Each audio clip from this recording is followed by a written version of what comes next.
Obviamente es importantísimo tener clara la expectativa y de eso depende mucho la interacción del equipo con los papás, con el niño y de mirar cuáles son las áreas en las que más hay que trabajar, cuáles son las áreas en las que más se puede desarrollar un cambio y cuáles son las áreas en las que de pronto no vaya a ser tan fácil, porque no puede pretender uno decir entonces, bueno, yo tengo un niño con autismo, pero entonces me dijeron que probablemente tiene la capacidad de potencial de desarrollo muy buena, entonces yo me imagino que este niño va a hacer cuando grande X o Y profesión, ¿no?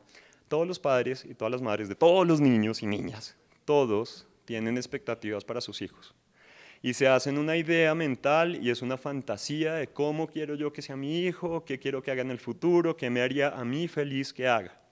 Parte del proceso de ser padre o de ser madre es irse dando cuenta que cada hijo es individualmente diferente, que cada uno tiene expectativas, gustos y potenciales completamente diferentes también, y que no siempre lo que uno se había fijado como una meta es lo que va a pasar, y que eso es bueno, ¿sí?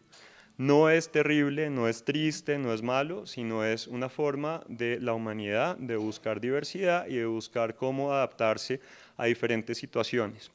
Entonces es importantísimo, yo creo, hacer una interiorización cada uno y mirar qué expectativas tengo yo para mi hijo, para mi hija, qué tan realistas pueden llegar a ser y qué tan importantes realmente son. O sea, si mi hijo no es un experto en astrofísica y se gana el premio Nobel, ¿voy a estar mal? Probablemente no. Entonces, lo importante es mirar que hay diferentes otras áreas que uno debe tener en cuenta para lograr una vida armoniosa, para estar bien, para tener salud y para lograr desarrollar los potenciales que uno ya tenga de la forma más adecuada. Es muy importante saber que la identificación temprana hace más probable que las tasas de discapacidad estén decreciendo. Entonces, ¿qué quiere decir esto? Quiere decir que sí, definitivamente, sabemos que hay una gran correlación entre autismo y discapacidad intelectual. Pero si desde el principio identificamos cuáles son los problemas, dónde están y se hace una intervención temprana, es lógico que a futuro ese niño o esa niña vaya a tener un desempeño mucho mejor que si no se hubiera identificado y no se hiciera nada al respecto e hiciéramos de cuenta que es un niño que tiene un desarrollo completamente par a todas las demás personas que no tienen el trastorno. Menores niveles de inteligencia se asocian con un riesgo mayor de desarrollar un trastorno epiléptico en la adolescencia y con peor pronóstico. Entonces, hablando de diagnósticos diferenciales o como decimos los médicos y los profesionales de la salud, comorbilidades, que quiere decir cuando dos enfermedades se entrelazan y se presentan al mismo tiempo, hay una gran correlación entre epilepsia y autismo. Entonces, esto simplemente es un dato que le ayuda a uno a tener pendiente que este niño debería estar con un neurólogo, que debería tener un control periódico, que de acuerdo a lo que diga el neurólogo requiere o no requiere de más exámenes. Y también es importante entenderlo. Una vez quisiera, bueno, hagámosle todo, hagámosle todos los exámenes, porque yo quiero estar seguro que todo está bien, o que no necesitamos esto, que no necesitamos lo otro. Resulta que la medicina moderna tiene una cantidad de ventajas con la cantidad de exámenes que podemos hacer, pero también muchas desventajas. Número uno, no todo el mundo necesita hacerse exámenes de todo.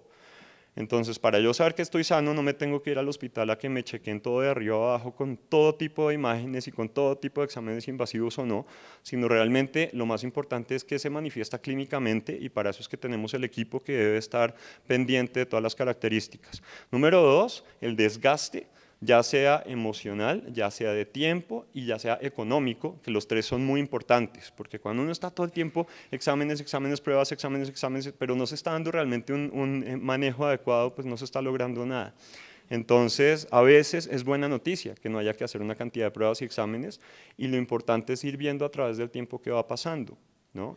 Eso es como ocurre cuando uno tiene un carro. El carro no todo el tiempo tiene que estar haciéndole una revisión de gases, pero sí hay que hacerla por lo menos una vez al año y si el carro prende un bombillito, uno debe pararle bolas. No quiere decir que uno debería estar todos los días yendo al mecánico para mirar qué es lo que está pasando, pero sí debe tener un mecánico uno quien consultar.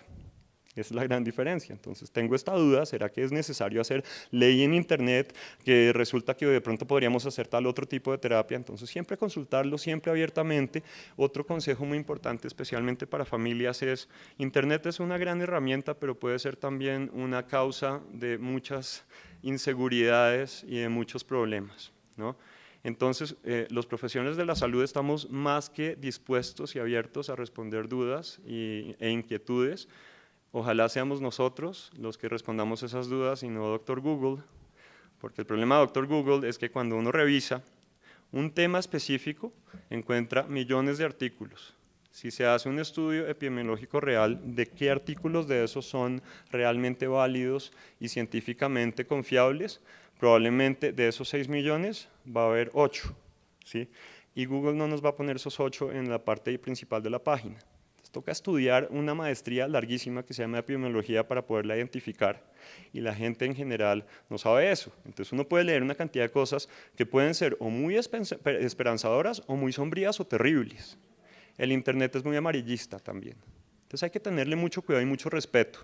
Yo lo que realmente pienso es que uno debe preguntar directamente a los profesionales que están interactuando con el niño. Refiriéndome ya también a lo de Asperger, el patrón de coeficiente intelectual verbal y no verbal podría ayudar a diferenciar personas con autismo de aquellas con trastorno de Asperger. Yo creo que nosotros vamos a seguir hablando de Asperger por muchos años, vamos a ver qué termina pasando desde el punto de vista de revisión del DSM-5. Los déficits cognitivos pueden comenzar a manifestarse en la infancia y posteriormente se van acentuando en el examen del desarrollo durante la época preescolar. Esa clara superposición entre discapacidad intelectual y autismo es muy conocida frecuentemente.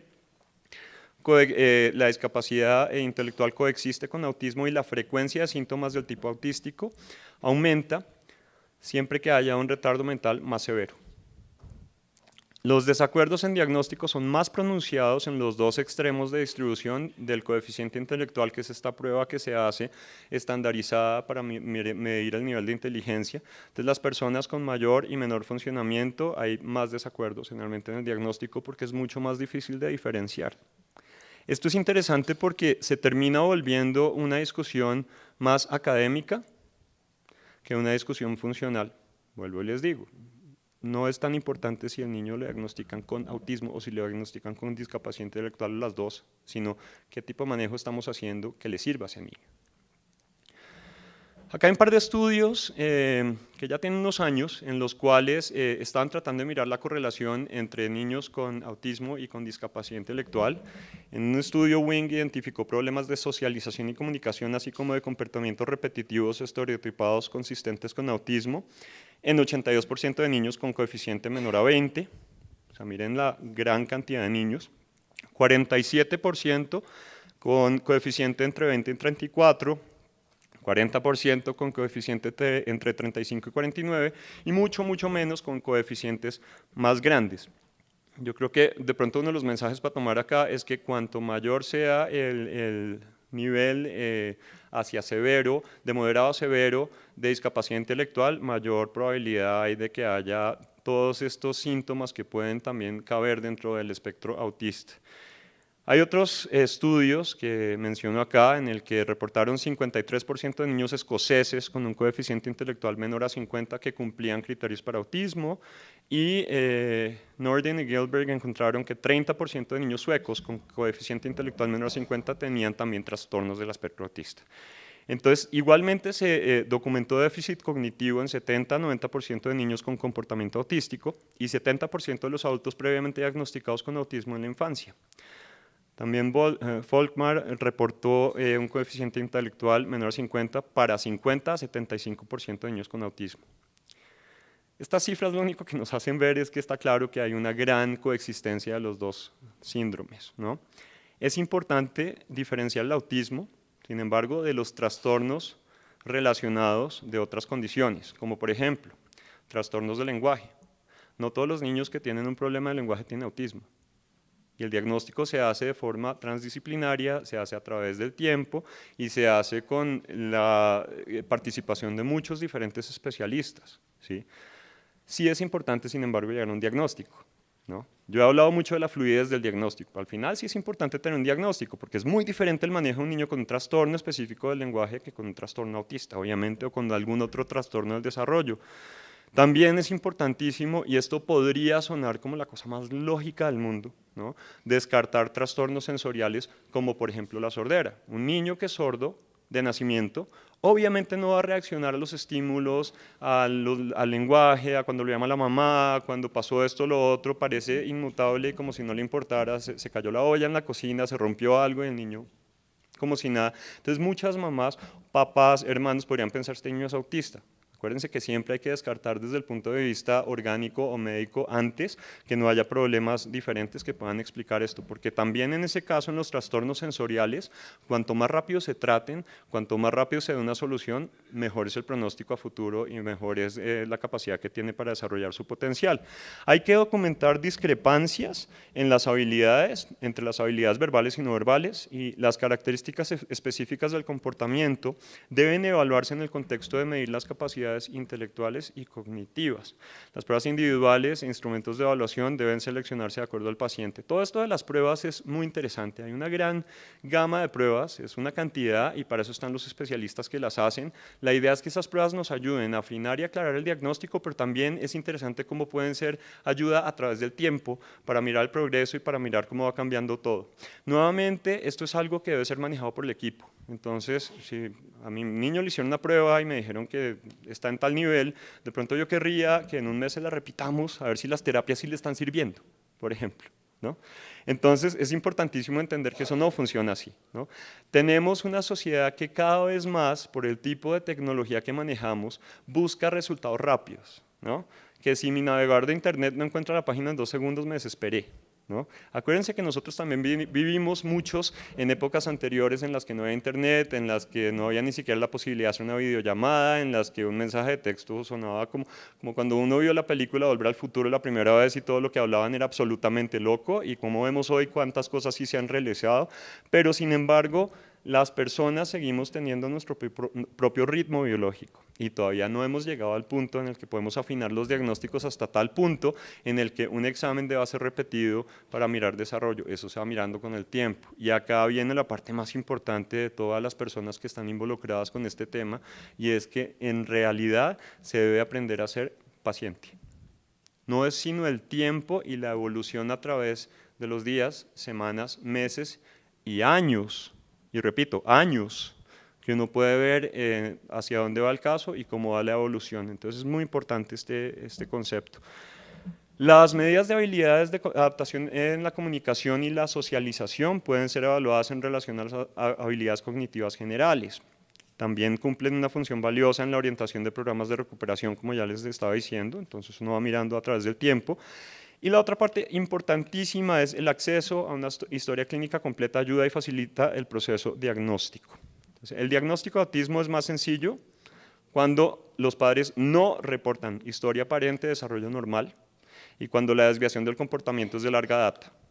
O sea, lo raro es, el niño estaba completamente normal, todo estaba perfecto y de repente en tal momento encontramos este déficit. Es extraño para autismo. Con menor frecuencia, algunos periodos de desarrollo aparentemente normal preceden a la aparente aparición del trastorno. Entonces, siempre hay en una historia bien hecha algo que, pero si nos dimos cuenta que esto era distinto, pero esto tal vez no lo hacía tan bien, pero esto, entonces eso es básico para afinar el diagnóstico. Y bueno, eso ya les hablé del uso de escalas de observación, entrevistas con los padres y escalas de calificación pueden ser muy útiles para aclarar cuestiones de diagnóstico. Entonces, en el procedimiento de evaluación voy a mencionar los 4 ítems más importantes desde el punto de vista de todo este manejo transdisciplinario. Entonces, primero empezamos con la información de la historia, con el desarrollo temprano y las características del desarrollo, la edad y naturaleza del inicio de los problemas y la historia médica y familiar. Desde el punto de vista de la evaluación psicológica y del desarrollo, hay que mirar el desarrollo intelectual, el perfil de aprendizaje, la evaluación de comunicación, como habilidades de lenguaje receptivo y expresivo, uso de comunicación no verbal y de lenguaje pragmático, el comportamiento adaptativo y la capacidad para generalizar las habilidades en el mundo real, y evaluaciones para mirar la necesidad de terapia ocupacional o física.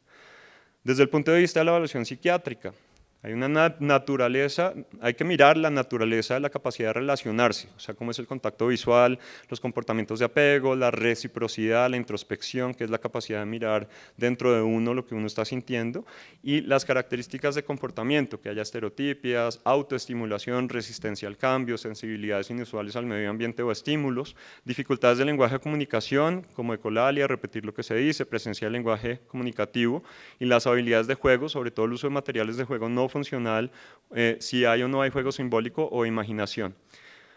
Y ya está la parte de las evaluaciones médicas, las condiciones médicas asociadas, anomalías genéticas, presencia de convulsiones, tests adicionales a necesidad y de acuerdo a lo que el profesional de cada especialidad diga.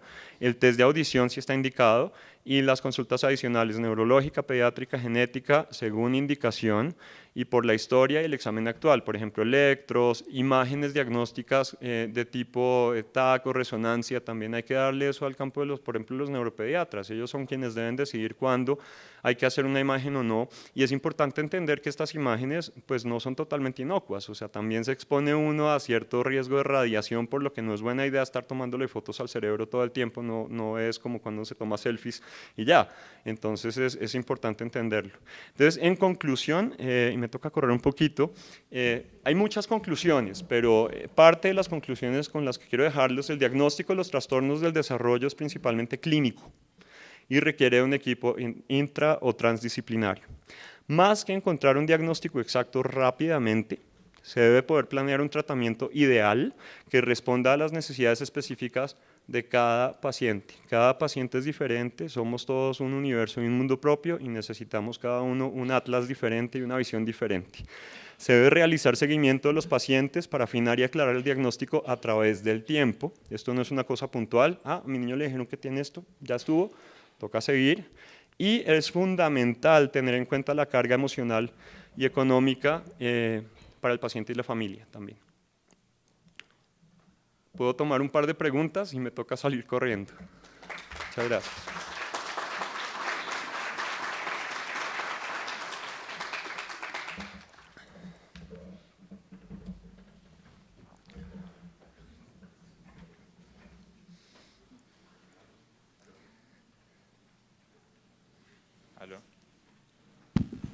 Aló. Bueno, doctor Santiago, muchísimas gracias. Lo voy a invitar, bueno, si quiere quedarse por ahí, ahí está bien, ¿cierto? Sí. Ahí está bien. Si hay más preguntas, por favor, levantar la mano y alguien les recogerá las preguntas por aquí. Hay un montón, nos tenemos que seleccionar algunas. Okay, sí. Por aquí teníamos una. ¿Cuáles son los principales tipos de inteligencia que puede desarrollar un niño con trastorno autista? Bueno, realmente, seguramente han oído hablar ustedes de los diferentes tipos de inteligencia que existen y hay personas que las han descrito y han escrito libros extensos e interesantes. Yo creo que no vale la pena ponernos a hacer una clasificación de diferentes tipos de inteligencia. Nuevamente tenemos que mirar al niño dentro de su entorno específico, encontrar cuáles son las fortalezas que tiene, o sea, qué cosas ya están funcionando bastante bien. Ejemplo, les dije al principio de la charla, el niño que tiene un lenguaje súper evolucionado, eso es una fortaleza, ¿sí? ¿Cuáles son las otras fortalezas en las que se debe trabajar? Eso es lo más importante. Entonces, creo que no podría yo darles a ustedes una respuesta puntual de la inteligencia emocional, la inteligencia. Si lo dividiéramos de esa forma, creo que nos podríamos quedar horas discutiendo cuáles pueden ser los tipos de inteligencia. La inteligencia realmente es algo global que usamos nosotros para mirar los parámetros de acuerdo al momento y dentro de las pruebas estandarizadas.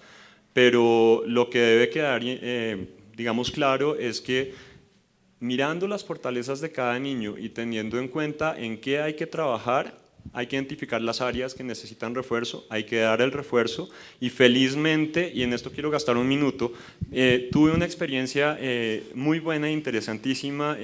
Durante mi especialización tuve la capacidad de ir a un programa que se hacía a nivel de jardín infantil, en niños que estaban todos dentro del trastorno autista, ¿no? Dentro del espectro del trastorno autista, y se ve que con identificación temprana y con un buen grupo terapéutico y de apoyo, hay muchos niños que superan las expectativas de lo que se pensaba inicialmente. Entonces, no eran todos niños que tuviesen, por ejemplo, que pasar a hacer una educación especial o inclusiva, sino que había muchos niños que entraban en el colegio con los demás niños y con sus terapias específicas iban adquiriendo las capacidades a medida que iba pasando el tiempo. Había también otros que tenían limitaciones más claras y específicas, pero ya al identificarlas y recibir tratamiento se les adaptaba más la parte de la escolarización y la sociabilidad. Entonces depende del caso. Muchas gracias, doctor Santiago. ¿Qué papel juega la plasticidad cerebral en el trastorno del espectro autista, o en el tratamiento mejor? Como en el desarrollo neurológico de todos nosotros, juega un papel importantísimo. Entonces, lo que debe quedar claro es que un cerebro de un niño autista no es un cerebro defectuoso o no es un cerebro que no tenga la capacidad de adquirir. Es un cerebro que tiene unas características diferentes y que se manifiesta en diferentes áreas, pero que sí puede aprender muchas cosas y que de acuerdo a las intervenciones que se vayan haciendo, el potencial se puede explotar de una forma más adecuada para un funcionamiento más, pues es una redundancia, pero para que haya una mejor funcionalidad a futuro. Tengo acá varias sobre diagnóstico. ¿A qué edad se puede diagnosticar en un niño enfermedad mental? Dice acá, pero podríamos tratarlo como trastorno de espectro autista. Y permítame, sigo. ¿Cómo hacer un diagnóstico temprano relacionado con eso? Y ¿qué papel juega el área emocional en el diagnóstico? Bueno, yo creo que para tratar de reunir esas tres preguntas, lo más importante es que los padres por naturaleza son muy curiosos con sus propios hijos y se dan cuenta muy rápido de cuando las cosas no están dentro de lo normal, dentro de lo esperado, dentro de lo común. Entonces, ¿qué hay que hacer? Inicialmente hay que dar la voz de alerta. La voz de alerta se da inicialmente con el pediatra, porque es el médico con quien tiene uno probablemente el contacto más temprano. A través del pediatra, y una vez se hace esto, idealmente, en un mundo ideal, se deberían dar las remisiones a las diferentes especialidades. Una de las especialidades de la medicina que probablemente tiene que ver más con esto es la especialidad de la pediatría, neuropediatría. Y ahora hay un nuevo campo muy interesante que es la pediatría del desarrollo. Entonces son especialistas en desarrollo. Y estas áreas ayudarán entonces a que los niños sean remitidos a las diferentes otras áreas del equipo terapéutico importante, incluyendo la terapia ocupacional, la terapia funcional, la terapia de fonoaudiología. Realmente al psiquiatra infantil no deberían llegar los niños en primera instancia, ¿sí? Porque hay que hacer todavía todo un estudio mucho más amplio, pero idealmente sí, ya al pasar de los años debe haber y se va conformando el equipo. Esto es como cuando va uno buscando jugadores por todo el mundo para hacer un equipo ideal en la selección Colombia. Entonces igual, hay que tener a todos los jugadores claves, pero el diagnóstico se va dando a través de los años. La enfermedad mental como tal en la infancia no es lo mismo que en los adultos, porque las cosas van cambiando con el tiempo y con el desarrollo, y no lo debemos ver como algo negativo, sino más bien como una oportunidad para intervenir, una oportunidad para dar las recomendaciones del caso y para dar el mejor tratamiento de acuerdo a cada uno de los síntomas que se presenten y los diversos aspectos adicionales de la familia, del medio, de la sociedad y de la cultura. Muchas gracias. Dos preguntas finales que han causado curiosidad. ¿Qué tan ciertos son los manejos de dietas especiales para el manejo del autismo? Y en Colombia, ¿cuál es la presencia de niños con Asperger y cuál es el manejo que se está dando en nuestro contexto? Bueno, entonces en relación a lo de la dieta es una parte funcional muy importante de todos nosotros. Yo creo que se podría ir uno de pronto un poquito como por la tangente si se pone a pensar, si yo cambio radicalmente la dieta de mi niño voy a lograr que el autismo desaparezca. Me preocuparía todo lo contrario, me preocuparía que el niño empiece a tener deficiencias nutricionales o problemas relacionados que van a impactar directamente en su plasticidad neuronal y en su neurodesarrollo. ¿Qué recomiendo yo? Estar en caso de que haya una duda específica sobre el estado nutricional del niño, tener dentro de parte del equipo un nutricionista especializado que funcione dentro de los estándares. Y de acuerdo a eso, mirar, igual cada persona es completamente diferente, cada organismo es distinto, entonces si se puede dar algún aporte nutricional que al niño le esté haciendo falta, magnífico.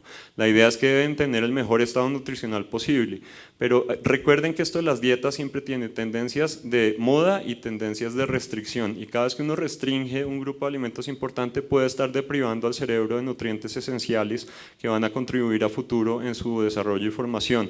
En cuanto a lo de Asperger, pues la presencia prevalencia de los pacientes con Asperger en todo el mundo va a ser de acuerdo a las estadísticas y es la misma. En este momento no tengo un conocimiento específico de si hay una organización como tal y de pronto ustedes me ayudan con esa respuesta, yo creo que hasta donde yo sé no, pero como les dije al principio, el hecho de que el diagnóstico se haya eliminado no quiere decir que el síndrome no exista. Entonces lo único que ayuda a esto es a seguir encaminando el manejo según lo que requieren estas personas y también pues tener en cuenta que son personas que llegan a ser muy exitosas en la vida. Yo tenía conocimiento de un médico que trabaja en el NIH, en el Instituto Nacional de Salud, haciendo investigación extremadamente elevada porque le interesaba específicamente ese campo. Entonces es interesante. Bueno, creo que con eso doy por finalizada la sesión. Muchas gracias por su asistencia y participación.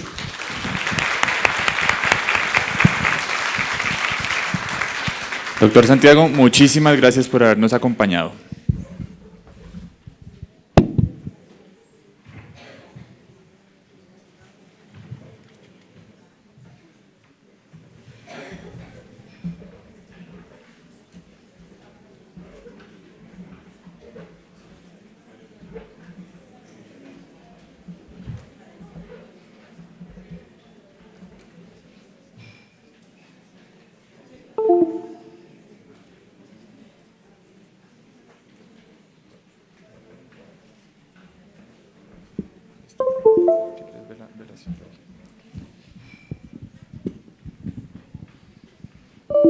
Bueno, después de esta interesante charla sobre diagnóstico diferencial en autismo y discapacidad intelectual, vamos a dar paso al doctor Luis Fernando Jaramillo Cruz con su propuesta de evaluación no psicométrica para la discapacidad cognitiva. El doctor Luis Fernando Jaramillo es psicólogo de la Universidad Católica de Colombia, especializado en psicología educativa de la misma universidad. Ha sido docente por más de 30 años en las cátedras de Psicología del Desarrollo y Psicopatología de la Universidad Católica de Colombia y conferencista en áreas de psicología infantil y discapacidad cognitiva. Además de eso, tiene más de 30 años de experiencia en el manejo, intervención y evaluación de la discapacidad cognitiva y hace parte del equipo de la Fundación CEDESNID. Gracias. Buenos días. Propuesta de evaluación no psicométrica en discapacidad cognitiva. Es un título bastante ambicioso. Existen 3 diferencias esenciales entre un primate y el ser humano. Primero, oponibilidad del dedo pulgar. Ellos no la tienen, nosotros sí. Esto nos permite el manejo de instrumentos. Segundo, comunicación verbal. No solamente a través de la comunicación verbal puedo exteriorizar mis pensamientos, también podemos conformar todo lo que somos aquí, grupos sociales. Los primates fracasan en buena medida en esa parte. Y tercero, pensamiento. Dentro del pensamiento, ayer, hoy, hemos hablado, se han presentado cualquier cantidad de elementos, componentes, variantes. Yo quiero señalar 3 en el pensamiento humano. Primero, capacidad de evaluar, reconocer el medio ambiente, discriminar las cosas que están pasando. Segundo, predecir. Si yo conozco este ambiente en este instante, debo estar en capacidad de alguna manera de predecir lo que va a ocurrir en 1 hora, mañana o dentro de 2 años. Y tercero, modificar intencionalmente el ambiente para que el ambiente se ajuste a lo que yo requiero. A nivel cognitivo, la predicción, la intencionalidad y la evaluación son lo que nos permiten sobrevivir. Si nosotros no tuviésemos la capacidad